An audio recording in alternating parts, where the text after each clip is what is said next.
What's up, everyone? Tera Roberts here with FantasyPros with 10 matchups to avoid for Week 16. Before I get into the list, this holiday season, you can win big with Trophy Smack's 36-inch Fantasy Football Trophy giveaway. Just subscribe to FantasyPros YouTube channel and comment on any video for your chance to claim this impressive symbol of fantasy football glory.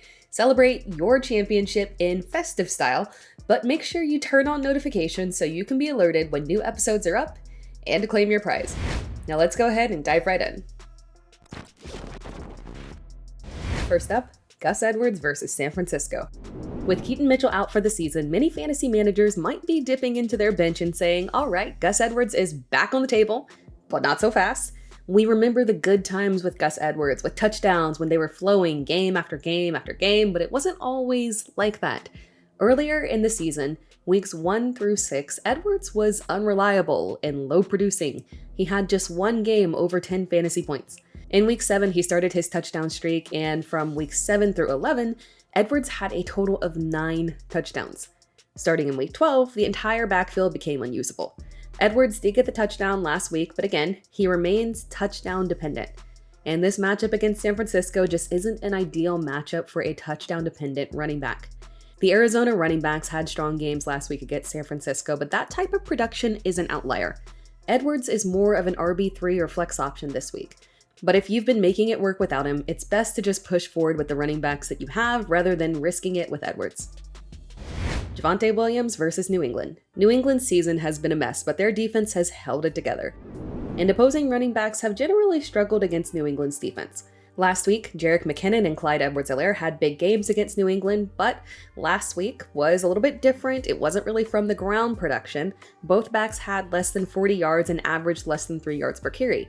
They produced via receiving touchdowns, and touchdowns have been a major problem for Gavon Williams.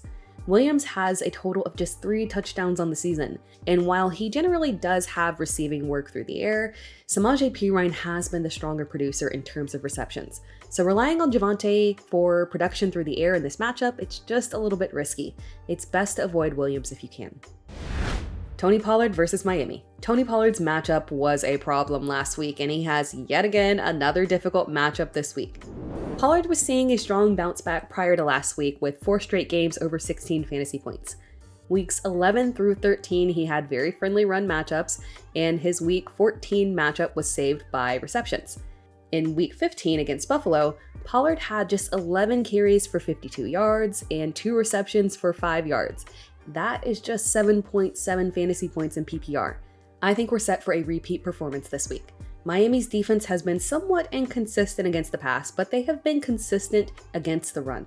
Even volume can't save Pollard in this matchup. The only path to production here is receptions. I'm not willing to risk it. If you can afford to pivot, I would avoid Pollard this week.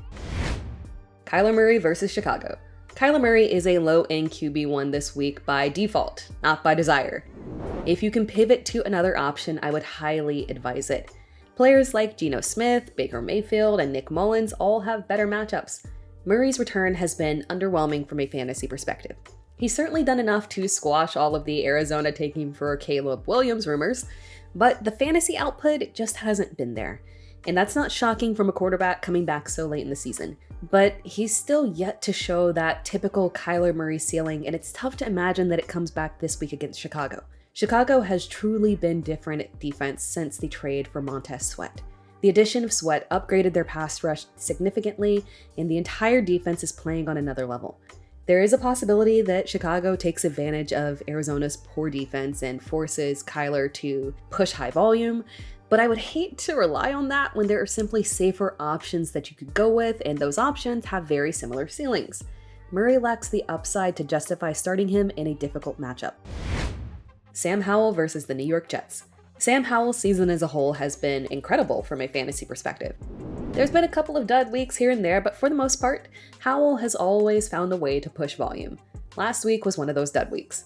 Howell completed an abysmal 11 of 26 attempts for 102 yards, 1 touchdown, and 1 interception. And despite a solid fantasy performance the prior week, that was another poor passing performance with just 12 completions for 127 yards, and that was saved by rushing touchdowns. So really, he's in a 2-game slid in terms of passing. and this is the worst matchup to try and bounce back against. Josh Allen is the only quarterback to exceed 20 fantasy points this season against the Jets. I think Howell does improve on his Week 15 performance, but not enough to justify starting him over other streaming options in better matchups. And since we are avoiding Sam Howell, we might as well avoid his theoretical wide receiver 1, Terry McLaurin.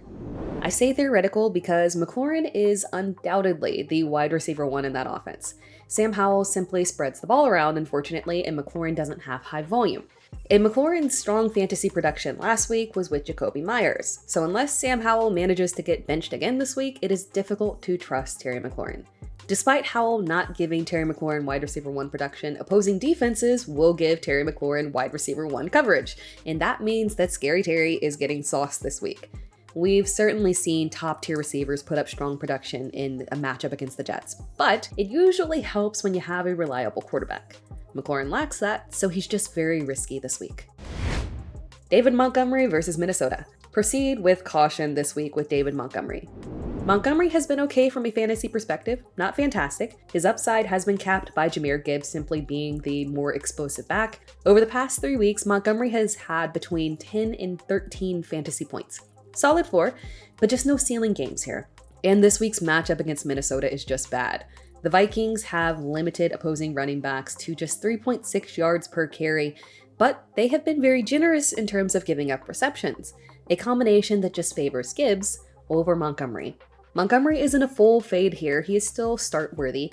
He won't destroy your matchup this week, but he won't really help you win it. If you've got a higher upside option, fade Montgomery. Jerome Ford versus Houston.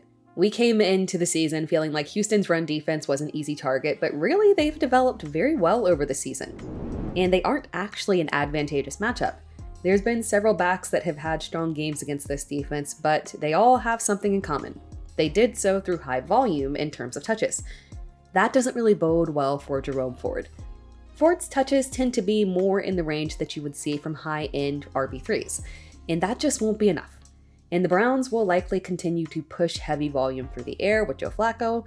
The only caveat here would be if Kareem Hunt is inactive, then Ford would be the volume play that you would need for this matchup. Jordan Love versus Carolina.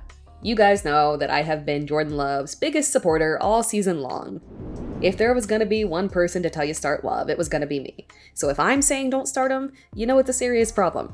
The Panthers defense has humbled quarterback after quarterback all season long. They have averaged just around 10 fantasy points allowed to opposing quarterbacks, and aside from Jared Goff, who played Carolina in Detroit, which typically means that Goff is going off, and Tua Tagovailoa, getting to even 16 fantasy points is considered a good day versus the Panthers. I just struggle to see where Love gets there. Pivot to streamers with better matchups this week. And finally, Dalton Schultz versus Cleveland. Although things have been a little bit weird for Cleveland's defense over the past couple of weeks, they have typically been very stout against all positions, especially tight end. The Browns held Trey McBride to 3 catches for 22 yards, George Kittle to just 1 catch for 1 yard.